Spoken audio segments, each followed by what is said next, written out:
So how about then befriending the body? A lot of us don't want to go anywhere near the body, never mind befriending it.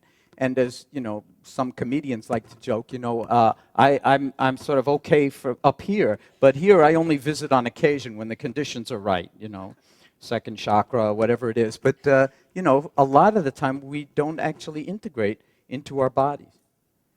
So mindfulness is a kind of embodied being that involves this spaciousness and also a non-judgmental presencing, so that we're not constantly caught up in liking and disliking our ideas and opinions about this, that, and everything else. It really is a kind of scientific, dispassionate willingness to look at things as if for the first time and not know so much about it. So the knowing of awareness really has to do with also the not knowing, knowing that we don't know.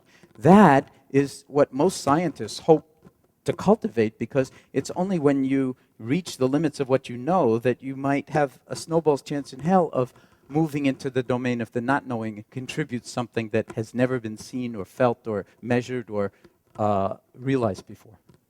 So that's something that all of us have. It's like if we don't see ourselves as incarnated, miraculous beings, there's something the matter with us.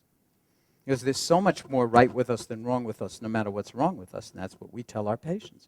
When you have cancer, heart disease, chronic pain conditions that drive you crazy, and you put out the welcome mat and rotate your relationship to those actualities in your life, all of a sudden there's the discovery that you're a lot bigger than your cancer, your pain. Walt Whitman said that, I'm large, I contain multitudes. I mean, the poets understand this, that we are not who we think we are. We're much, much bigger, but a lot of the time we have very diminished views of ourselves. When you start to do this, it's profoundly healing and transformative.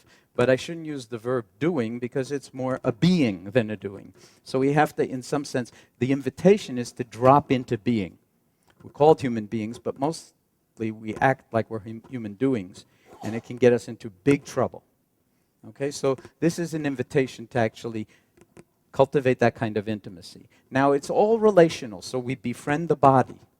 Whether we like it or not, we befriend it as it is. Whether we have cancer, heart disease, chronic pain, or just feel like we don't weigh what we want to weigh. We work at actually befriending it without it having to change. We're not into fixing. This is radically different from medicine, and medicine itself is realizing it has to change and not merely be into fixing.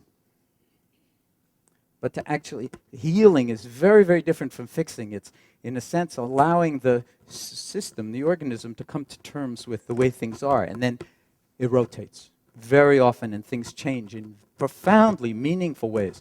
Meaningful ways that no one could ever sort of tell you about. You have to discover or uncover them yourself through your own willingness to engage